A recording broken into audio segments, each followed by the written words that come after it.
Hello दोस्तों, आज की वीडियो में जो है सीटेट जो आपका 31 जनवरी 2021 को होगा, तो जो साइंस पेपर 2 के पीवाईक्यू मतलब प्रीवियस ईयर क्वेश्चन जो करा रहे थे, ठीक है, इंपॉर्टेंट, वो आज का लेक्चर बहुत ही इंपॉर्टेंट होने वाला है क्योंकि यहां से आपके क्वेश्चन बहुत ज्यादा पूछे गए हैं। ठीक है, तो आप सारा कॉन्सेप्ट ध्यान से देखिएगा, समझ में आपको आ जाएगा। ठीक है, अगर आपने ये टेस्ट कर लिया तो आप का जो सीटेट है वो अच्छे नंबरों से निकलेगा।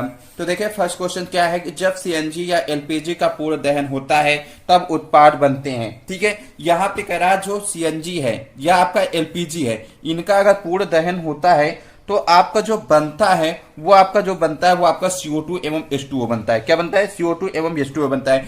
एक चीज और आपको पता होना चाहिए, सीएनजी जो आपकी है, ठीक है, इसका ऑप्शन तो आपका ए करेक्ट है। और भी देखिए इससे संबंधित कुछ कॉन्सेप्ट। सीएनजी जो है आपका क्या है, एक प्राकृतिक गैस है। ठीक है, इसमें क्या होता है, हाइड्रोकार्बन मिला होता है। इसमें जो आपका होता है हाइड्रोकार्बन मिला होता है। और जो आपका एलपीजी है, ठीक है, इन दोनों का पूर्ण दहन जब होता है तो आपका क्या बनता है, CO2 एवं H2O बनता है। तो ये आपका सीएनजी जो है प्राकृतिक गैस है, इसमें आपका हाइड्रोकार्बन मिला होता है। हाइड्रोकार्बन का मीन्स आपका हाइड्रोजन और कार्बन, ठीक है, तब तो इसमें मिले होते हैं। ठीक है, और आपका एलपीजी जो होता है वो आपका क्या होता है, एलपीजी में प्रोपेन होता है, ब्यूटेन होता है। ठीक है, और इसके बाद आपका जो है पेंटेन होता है। क्लियर है? आपका सेकंड क्वेश्चन देखिए क्या है कि ऊष्मीयमान की एसआई इकाई है। वेरी मोस्ट इंपॉर्टेंट लगा लीजिए, ये आपका कई बार पूछा गया है। ठीक है, और यहां से आपका सीएनजी और एलपीजी में उत्पाद पूछे जाते हैं। और आपका जो है प्राकृतिक गैस है, ये आपके हाइड्रोकार्बन होता है। एलपीजी में आपका जो है प्रोपेन होता है, ब्यूटेन होता है। ठीक है, ये आपका होता है। सेकंड आपका वेरी मोस्ट इंपॉर्टेंट है, ऊष्मीयमान की एसआई इकाई है। ए जूल प्रति किलोग्राम, ठीक है, बी किलो कैलोरी प्रति किलोग्राम, सी किलो जूल प्रति किलोग्राम, डी आपका कैलोरी। जो आपका इसका आंसर आपका राइट है वो आपका क्या है, किलो जूल प्रति किलोग्राम। ये आपका ऊष्मीयमान की क्या होती है, एसआई इकाई होती है। ठीक है, नेक्स्ट आपको देखिए थर्ड क्वेश्चन क्या है कि जब धातु चालक में विद्युत धारा प्रवाहित होती है तो चालक में उत्पादित ऊष्मा की मात्रा इसके दैश पर निर्भर करती है। देखिए जब आपका जो विद्युत धारा किसी अगर भौतिक चालक में प्रवाहित होती है तो आपका जो यहाँ पे आपकी ऊष्मा की मात्रा जो होती है वो आपकी प्रतिरोध पर डिपेंड करती है। किस पे डिपेंड करती है? फर्स्ट क्वेश्चन तो यह है कि ऊष्मा की मात्रा जो होती है आपकी प्रतिरोध पर डिपेंड करती है। अब यहाँ पे प्रतिरोध का जो फॉर्मूला होता है वो आपका क्या होता है, ठीक है, जो क्या होता है, जो एल अपॉन क्या होता है, ए। ठीक है, इसका मतलब ये क्या होता है कि आपका जो ये आपका यहाँ पे रो है, ठीक है, ये आपका जो होता है वो पदार्थ पे निर्भर करता है। एल आपका लंबाई पे, और आपका ए क्या है, आपका जो आपका ये ए जो है आपकी मोटाई है। ठीक है यार, तो आपका इसका मीन्स इसका जो ऑप्शन आपका करेक्ट होगा वो आपका क्या करेक्ट होगा, आपका थर्ड का बी ऑप्शन आपका राइट होगा। ठीक है, नेक्स्ट आप देखिए फोर्थ क्या है, प्रतिजैविक देश के उपचार में प्रभावी है। ठीक है, यहाँ पे आपका ये भी आपका मोस्ट इंपॉर्टेंट क्वेश्चन है। ठीक है, प्रतिजैविक जो होता है वो आपके किसके उपचार में प्रभावी होता है, तो आपका ये हैजा के उपचार में क्या होता है, प्रभावी होता है। क्वेश्चन कह रहा था कि मांसपेशियों की सुचारू क्रिया के लिए डैश खनिजों की पर्याप्त मात्रा में आवश्यकता होती है। तो ए आयोडीन एवं फ्लोरीन, बी लौह एवं आयोडीन, सी आपका लोहा एवं कैल्शियम, डी आपका सोडियम एवं पोटेशियम। तो आपका जो मांसपेशियों की सुचारू क्रिया के लिए जो खनिजों की आवश्यकता होती है उसका ऑप्शन आपका क्या है, सी लोहा और कैल्शियम जो होता है इसके लिए आपका पर्याप्त मात्रा में आपकी बॉडी में होना आवश्यक है। नेक्स्ट आपका क्वेश्चन कह रहा है कि वायुमंडल में उपस्थित गैसें जो पौधागत प्रभाव का कारण होती है। पौधागत प्रभाव का मीन्स होता है आपका ग्रीन हाउस इफेक्ट। ठीक है, तो आपका ग्रीन हाउस इफेक्ट की आपको डिफिनेशन भी पता होनी चाहिए, इसके साथ इसमें कौन सी गैसें जो होती है इसका कारण बनती हैं। तो आपका यहाँ पे जो आपका ए ऑप्शन दिया गया मीथेन, जलवाष्प एंड कार्बन डाइऑक्साइड। इसके बाद आपका नाइट्रस ऑक्साइड भी होता है जो आपका पौधा का प्रभाव का क्या होता है, कारण होता है। तो इसलिए 6 का आपका ऑप्शन जो करेक्ट है वो आपका ए ऑप्शन आपका राइट है। नेक्स्ट देखिए क्या है, नेक्स्ट आपका 7 देखिए क्या है कि जब एक लोहे की कील को कॉपर सल्फेट के विलयन में डुबोया जाता है तो धीरे धीरे कॉपर सल्फेट के विलयन का रंग हल्का पड़ जाता है और लोहे की कील पर एक भूरे रंग की परत जम जाती है। यह उदाहरण है। देखिए जब आपका लोहा का मतलब Fe, जब यह CuSO4 कॉपर सल्फेट के विलयन में जब यह डुबोया जाता है तो ये क्या बना लेता है, आपका FeSO4 बना लेता है और प्लस Cu। ठीक है, ये आपका बना लेता है। तो कह रहा है कि यह उदाहरण जो किसका है, तो इसका मतलब यहाँ पे जो आपका हो रहा है, यहाँ पे आपका क्या हो रहा है, विस्थापन हो रहा है। ठीक है, मतलब Fe जो होता है वो आपका SO4 के साथ बना के FeSO4 बना रहा है और Cu आपका अलग हो जा रहा है। तो इसका मतलब ये जो आपकी रिएक्शन है कि आपकी विस्थापन और रेडॉक्स अभिक्रियाओं का एक उदाहरण है। इसलिए 7 का ऑप्शन जो आपका करेक्ट है वो आपका सी ऑप्शन आपका करेक्ट है। 8 देखिए क्या है कि घाव पर फिटकरी लगाने से रक्तस्राव रुक जाता है क्योंकि ए फिटकरी रक्त को स्कंदित करके थक्का थक्का बना देती है। बी फिटकरी घाव के आसपास तापमान को कम कर देती है। सी फिटकरी एक प्रतिरोधी है। डी फिटकरी का टुकड़ा घाव को ढक देता है। ठीक है, तो इसका ऑप्शन आपका कौन सा करेक्ट होगा? तो इसका जो ऑप्शन आपका राइट है वो आपका क्या है? फिटकरी जो है रक्त को स्कंदित करके थक्का बना देती है, तो इसलिए 8 का ए ऑप्शन आपका क्या है? राइट है। नेक्स्ट देखिए क्या है, 9 उच्च प्राथमिक स्तर पर विज्ञान सीखने का नीचे दिया गया कौन सा उद्देश्य वांछनीय उद्देश्य नहीं है?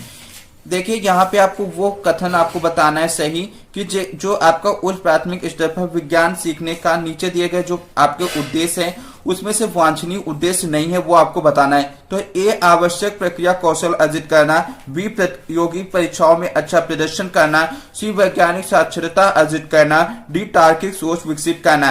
तो देखिए आपका जो वांछनीय उद्देश्य नहीं है वो आपका क्या है? प्रतियोगी परीक्षाओं में अच्छा प्रदर्शन करना, ये आपका उद्देश्य वांछनीय नहीं है। उद्देश्य यह है कि आपका प्रतियोगी परीक्षाओं में बच्चों को भाग लेने के लिए आप प्रोत्साहित करेंगे, लेकिन आप उन्हें ये नहीं कहेंगे कि आप वहां पे अच्छा प्रदर्शन करें। ठीक है, मतलब आपको वहां पे आपको उनको प्रोत्साहित करना है, ना कि उनसे ये कहना है कि आपको अच्छा प्रदर्शन करना है। तो ये आपका 9 का आपका बी जो ऑप्शन आपका है ये आपका वांछनीय उद्देश्य नहीं है। ठीक है, 10th देखिए आपका क्या है कि विज्ञान शिक्षण में रोल प्ले की तकनीक को एक प्रभावी नीति मानने का कारण यह है कि ए यह छात्रों की सामाजिक कुशलताओं को बढ़ावा दे सकती है, बी यह अधिगम प्रक्रिया में एकरसता को तोड़ना सुनिश्चित करती है, सी यह वास्तविक जीवन में किसी की भूमिका को अच्छी प्रकार से समझना सुनिश्चित करती है, डी यह अधिगम प्रक्रिया में छात्र की सक्रिय सहभागीदारी सुनिश्चित करती है। तो आपको बताना है कि आपका जो विज्ञान शिक्षा में जो आपका रोल प्ले होता है तकनीक, ये आपका एक प्रभावी नीति मानने का कारण यह है कि ये जो बच्चों को है, ठीक है, वो आपका क्या होता है? बच्चों को यह अधिगम प्रक्रिया में छात्र की सक्रिय सहभागीदारी जो है सुनिश्चित करती है। तो इसलिए इसका ऑप्शन आपका 10th का जो ऑप्शन आपका राइट है वो आपका 10th ऑप्शन आपका डी राइट है। 11 क्या है कि वैज्ञानिक विधि के लिए सामान्यतः निम्नलिखित चरणों का पालन करने की ब्रैकेट में ये चरण उचित क्रम में नहीं लिए गए हैं, सिफारिश की जाती है। यहाँ पे आपका देखिए ये आपको क्रम में आपको इसको क्या करना है? लगाना है।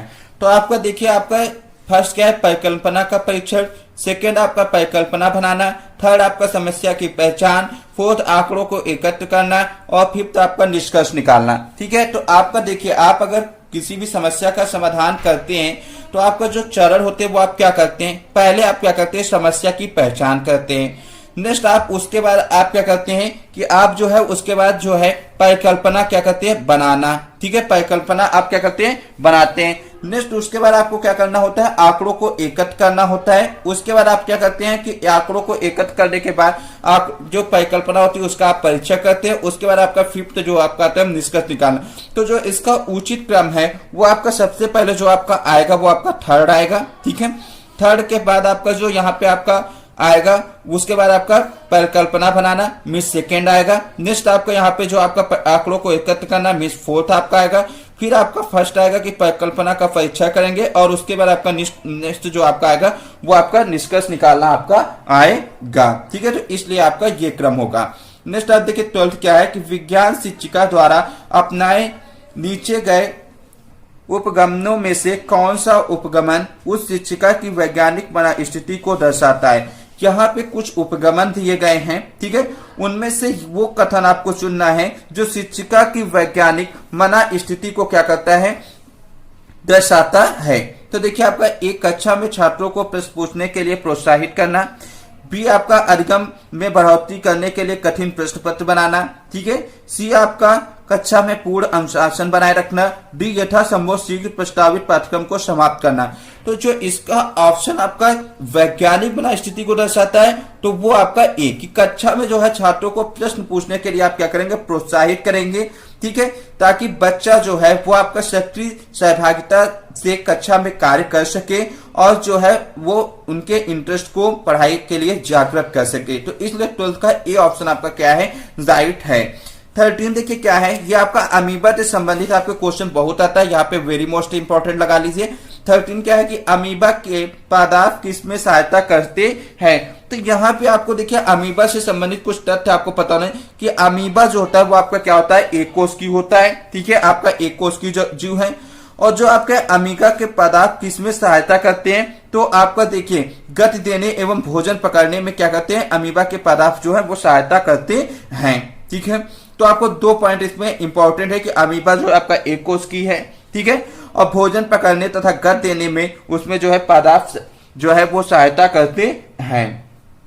नेक्स्ट आपका देखिए 14 क्या है, आपका एनसीएफ से संबंधित, एनसीएफ से संबंधित जितने भी पॉइंट आते हैं वो आपके मोस्ट इंपॉर्टेंट होते हैं। ठीक है, देखिए आपका राष्ट्रीय पाठ्यचर्या की रूपरेखा 2005 की सिफारिशों के आधार पर एनसीईआरटी की विज्ञान की पुस्तकों में अधिक बल दिया गया है। ठीक है, अधिक बल दिया गया है वो ऑप्शन आपको बताना है। ठीक है, फर्स्ट रटने की प्रवृत्ति को हतोत्साहित करने पर, सेकंड विज्ञान की पाठ्यचर्या को विभिन्न कार्य क्षेत्रों के बीच तीक्ष्ण सीमाएं बनाए रखने पर, थर्ड छात्रों को सक्रिय अधिगम अनुभव प्रदान करने में। ठीक है, उसके बाद फोर्थ वैज्ञानिक पदों की यथार्थ परिभाषाएं सीखने पर। ठीक है, तो आपका यहाँ पे बताना है कि अधिक बल दिया गया है, वो पॉइंट आपको बताना है। तो देखिए आपका जो यहाँ पे विज्ञान की पुस्तकों में अधिक बल दिया गया है एनसीएफ की सिफारिश पर, तो वो आपकी रटने की प्रवृत्ति को क्या किया गया है, हतोत्साहित करने पर।